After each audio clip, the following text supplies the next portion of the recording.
Hi friends, and welcome to Gilded Crochet. My name is Matt, and thank you so much for stopping by the channel today. I'm so excited because today we're going to be doing a yarn review of a yarn that I've always been a little skeptical of. It is a Caron cake that is available from Michaels exclusively. So we're going to be testing out the Yarnspirations Caron cinnamon swirl cakes. I picked out several colors that I personally liked or resonated with. There are some reviews, but there's just some colors that don't get a lot of frequency, and some of those colors are the colors that I liked. I had a hard time finding some swatches when I was considering making a purchasing decision for these. So we're gonna have full swatches today.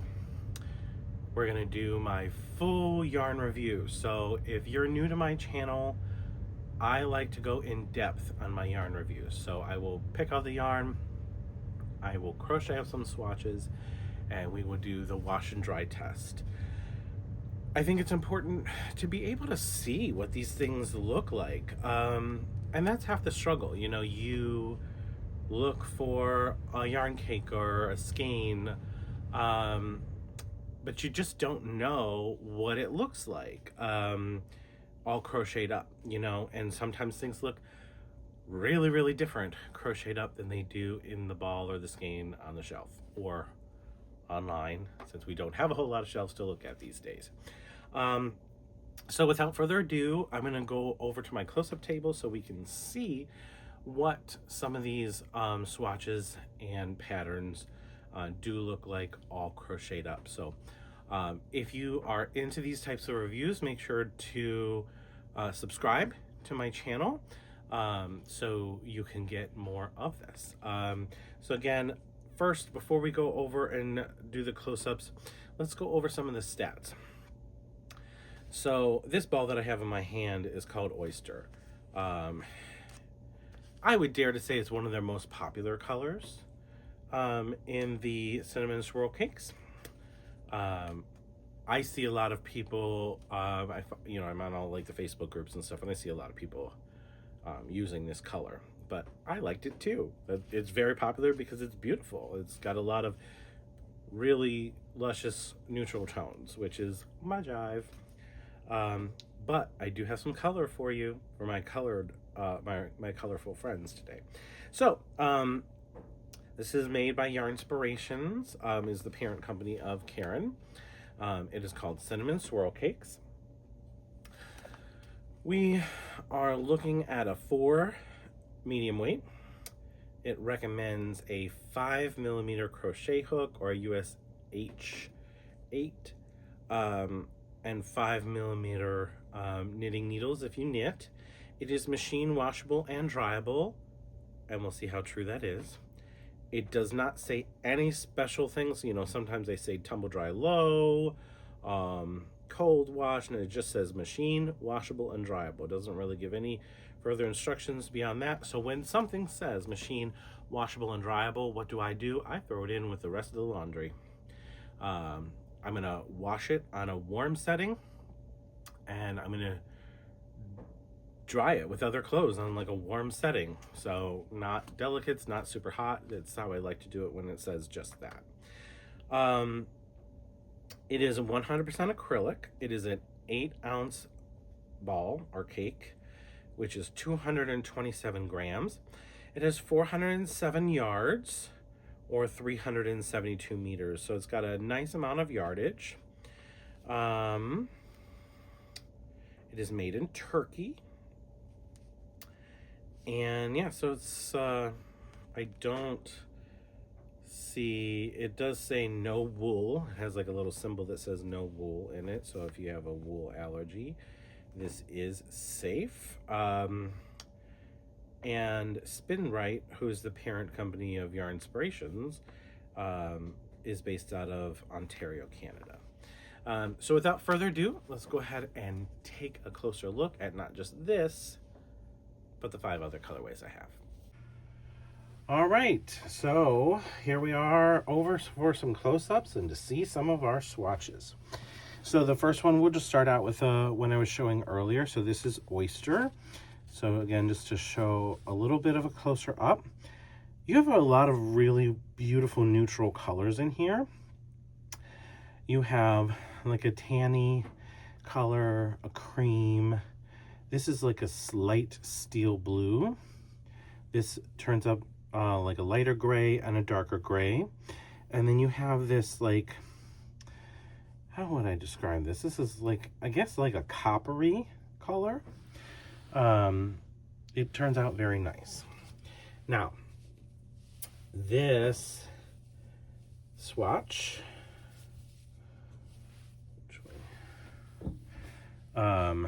is a block stitch. Now, I did this in a scarf width, and I've done some in a couple of different widths here, but this is a scarf width. I loved the way that it turned out in this particular pattern. So this is a block stitch. So I'll show you a little bit of a closer up of what the block stitch looks like. The block stitch is absolutely gorgeous. I have done many things in the block stitch before. And one of the best things about the block stitch is your sides are always straight. You're going in between these last stitches here, so it's perfect for a scarf, because some patterns, your edges can get a little wonky and you're not really putting borders on a scarf. So you really want to make sure that you have the right pattern for a scarf. And I think that this is absolutely beautiful. The holes are not too big. It's just got a little bit of peep through for, not quite, I wouldn't call it lacy or anything like that.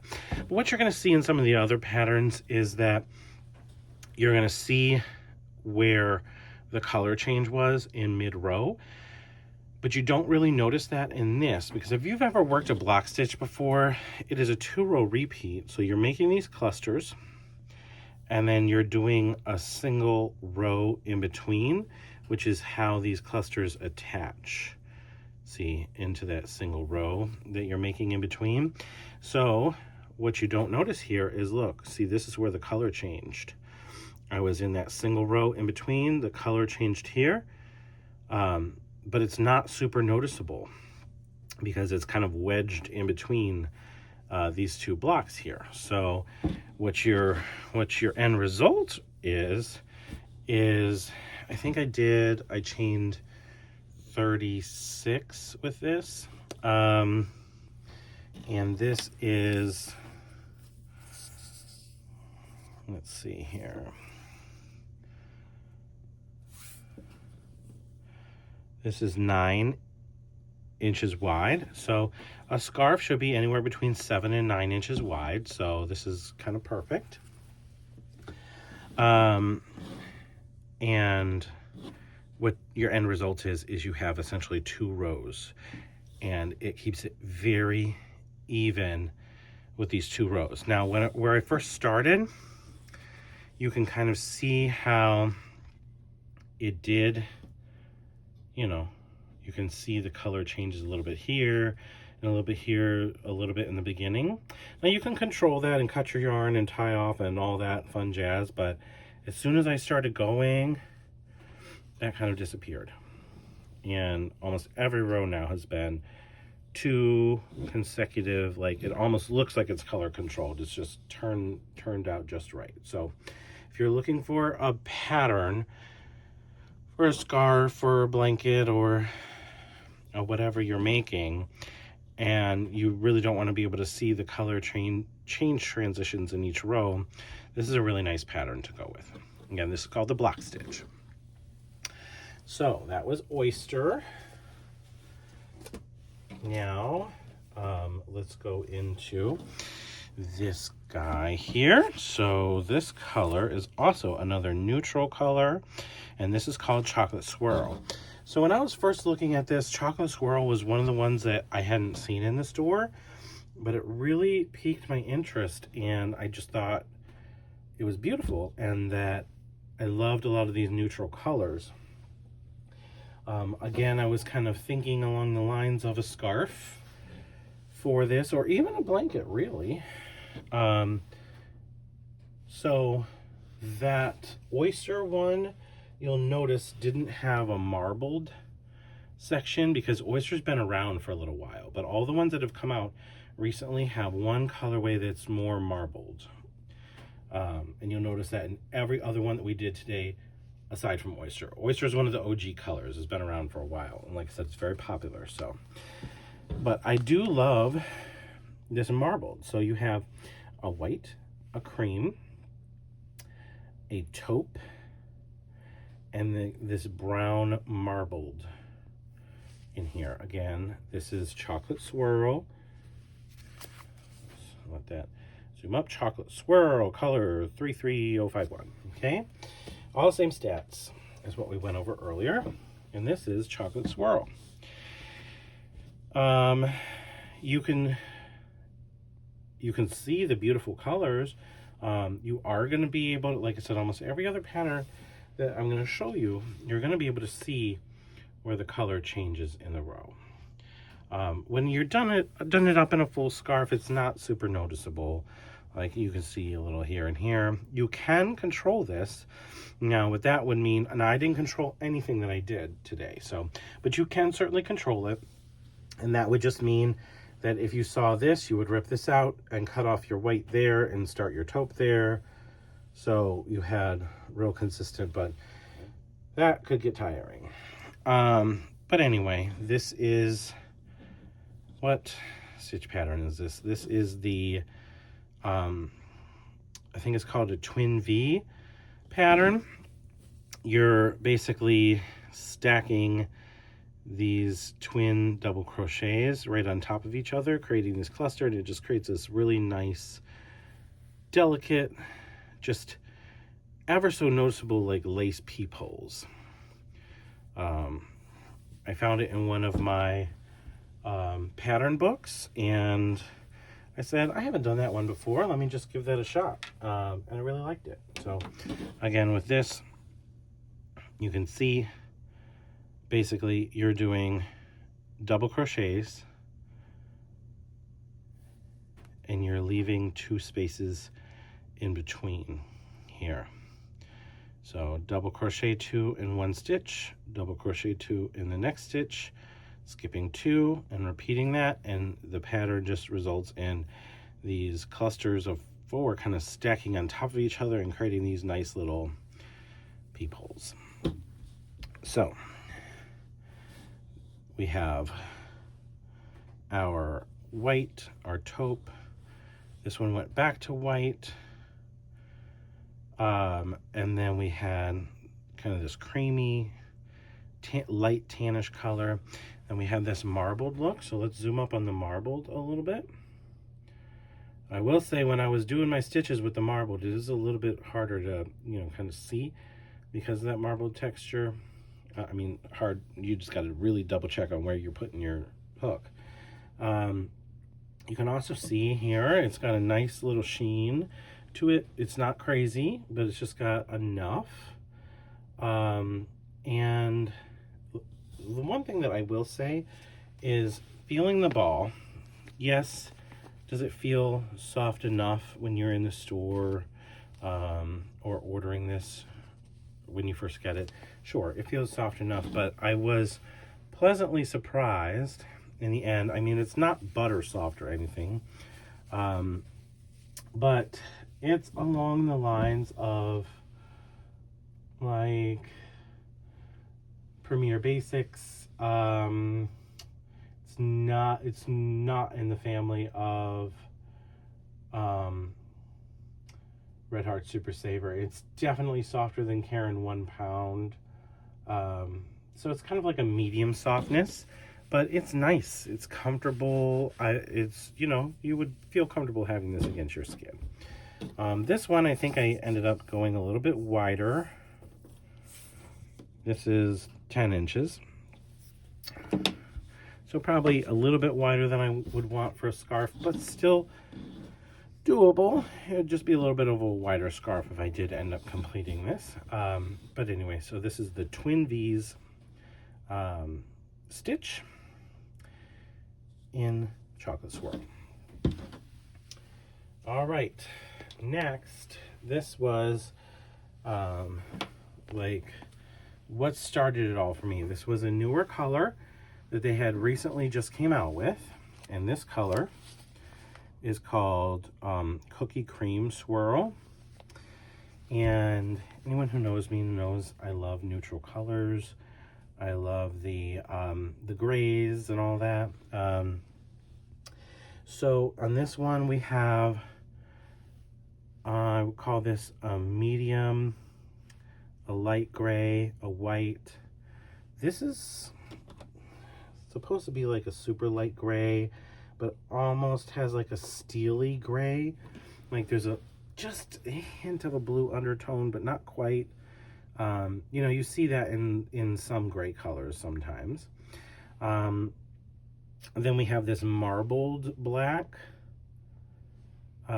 which I really appreciate. I like the marbled rather than just a solid black. But anyway, let's go ahead and look at our swatch here. By the way, I did use the recommended hook size, which is a 5mm for everything that you see. So this is half double crochet, back loop only. So when you do the half double crochet back loop only, you end up with these kind of ridges, and it ends up being like super stretchy. So if you are just starting out with crocheting, this is a nice, easy, all you gotta know is how to do the half double crochet, and it turns out really well. I want to say I did a chain of 30 on this one, and we are at 8 inches. So on this we have our dark gray, our white, it's not stark white, it's kind of like just like not quite cream, but kind of in between. Then we have this medium gray color, and then kind of goes into the white again. This is that lighter gray, the one that I said had like in the skein it looked like a little steely blue, but you know, once I have it worked up, it really does look gray. Like I said, it just has just this ever so slightish steel undertone. And then we have the marbled black, and then it kind of goes into the gray again. So again, that is half double crochet back loop only. So you can really see just how it forms those ridges. But I really like this. I think it does this justice. Like I said, you can see the color does change in the middle of the row a little bit, but when you're doing this half loop, a back loop only, because it scrunches a little bit, I think it's not as visible. And again, in a scarf, it's not really that big of a deal. Not a deal breaker. Now, let's do this one here. So next we have, this one is called Latte. This one was interesting to me. This is really called Latte. Yeah, Latte. This one was interesting to me because it's called Latte, but yet it's all rosy colors, like pinks and roses. So you have white, you have like a oatmeal color, and then you have like this tan color, and you have a lighter pink. This is kind of like a blushy pink. This is more of a rose color, and then you have this nice like light gray, taupey gray color, like a grayish. And yeah, so that is Latte. Let's go ahead and look at the swatch for Latte. Okay, so this is your moss stitch. Moss stitch is another one that is easy to kind of maintain your sides and stuff on. So your moss stitch, this is also called a linen stitch. This is a single crochet, and it is single crochet, chain one, single crochet. And then so it's single crochet, you're chaining one, and where you're chaining one, you're skipping from the row below. And then when you go up to do your next row, you're just crocheting in those open spaces. So where you chained the one is where you're single crocheting into on the next row. Moss or linen stitch is a very commonly used stitch. You're not going to get a ton of drape. This is going to feel a little bit more solid, a little bit more fabric-y. That's why people call it the linen stitch. It's definitely not as drapey as some of the other patterns. It's more stiff, or yeah, really, it is. If you were gonna maybe try to make a placemats or table runner or anything like that, the moss stitch is nice because it will keep its shape, and you don't want something super drapey for that. This is the same size crochet hooks as the other ones that I was working on too. Now, the one thing that I noticed with the moss stitch is specifically when the color does tend to change mid-row, it's hardly noticeable because these are single crochets. I actually really do like the way that this looks because you can kind of see, you're always going to see that color drop into, kind of blend into the color of the row below. It almost looks like it's like Legos stacked on each other. So when your color changes mid-row, it really is not as noticeable, especially considering that this is a single crochet pattern. So anyway, I did really like this. I do like the colors. If you have somebody who likes the blushy, they're kind of neutral tones, but they like the blushy pink colors. This is just a really nice neutral palette. So that is Latte. Now let's go into the pinks further. So this colorway is called Strawberry Swirl. So with Strawberry Swirl, you have like a bright pink, you have a magenta, you have a red, you have a marbled with like purple marble. You have this this is kind of like baby blue color. Yeah. And then of course the lavendery purples. So this one, we kept it very simple and just did C to C. Anyone who follows my channel or knows me knows I have a love affair with C to C. It's like one of my favorite things to do, just because I always think that it turns out wonderful. And the other thing is, when you are dealing with a striped yarn like this, like the cinnamon swirls, you're not going to notice when the color changes mid-row as much either, because in your C2C you're already seeing these kind of rigid peaks just naturally with just how the pattern works out. So when you end up seeing another color that changes mid-row, it's not, I don't know, in my opinion, I don't think it's as stark of a change. Now, the one thing that you can't avoid in C2C is things like this, where that's going to be a little bit more noticeable because you've got like two different colors in the same block. But hey, I still think that this is beautiful. I think that this could work out to be absolutely gorgeous in a blanket. So if you were gonna try to make a blanket out of this, I think this C2C is a nice kind of way to go. This is 10 inches. This is a 10-inch square I don't know why when I do C2C I always end up with like a 10-inch square. It's just must be the way I go. But here are some of our colors. I'll kind of come up a little bit closer for you to be able to see. Now, one thing that I noticed in this, it might just be the really colorful nature of these colors, but you can kind of see where the color change does happen. Can you see that there's just a little bit of bleed through here?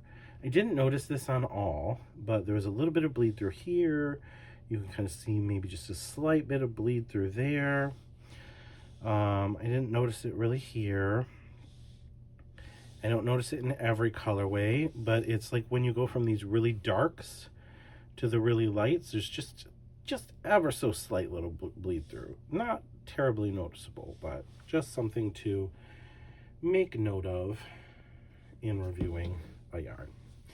So that is Strawberry Swirl. And we have one final color, and this is for those who are fans of blues. So in this one, this is Snowcone. So Snowcone, you have white, you have baby blue, you have, what would that be? More like a medium or country bluish. You have like a teal, you have a robin's egg blue, which is, I love robin's egg blue, one of my favorites. And then you have this marbled, kind of not quite as dark, like a medium blue, like a country blue with white, and then of course your white. So that's Snowcone. And I did a granny square. Now, I felt like we almost had to have a granny square somewhere in here to really see what it looks like. So I really liked this. Now, I kept on going a little bit with this granny square because when you have a variegated yarn like this, one thing that some people like to do is to make a continuous granny square blanket. And I loved it. I did think that it turned out really nice. As I was doing this center, you can see here's where my center started. So there's my 4 clusters, and then I only had enough to do these 2 clusters here, and then it kind of went off into another color. But I kind of liked the way that it looked. It almost like, it gave it a kind of interesting look there. And it went off into this teal, then the robin's egg, and then the marbled, and then the white, and then I think baby blue. No, it went into this medium tone blue, and then the baby blue. But the reason why I wanted to go a little bit larger with this one is some people, especially who are, you know, starting out, the continuous granny square blankets are easy. You know, you don't have to think. It's something you can just kind of do second nature once you get used to making these clusters. But I wanted to show this is because in the center, it's nice and neat. And this goes all the way around, and this goes all the way around. But the more you start coming out, and the more that, you know, the wider your project gets, you're going to have sections that are like this, where, you know, it's not enough to cover the entire circle. It's going to be enough to cover half of the circle. And then as it gets, I'm saying circle, square. As a square gets a little bit bigger, it's going to be enough to cover, you know, a quarter, and then a little less than a quarter, you know. So you're going to end up having multiple colors in the same row. But I really wanted to demonstrate what that would look like. And I thought that this was a good candidate for that. So I think that this looked really nice. I loved it. And I would be really interested to see what this looked like fully worked up in a continuous granny square. So this was Snowcone. Again, I really did like this. And I think that any of these colors would look good in a continuous granny square blanket.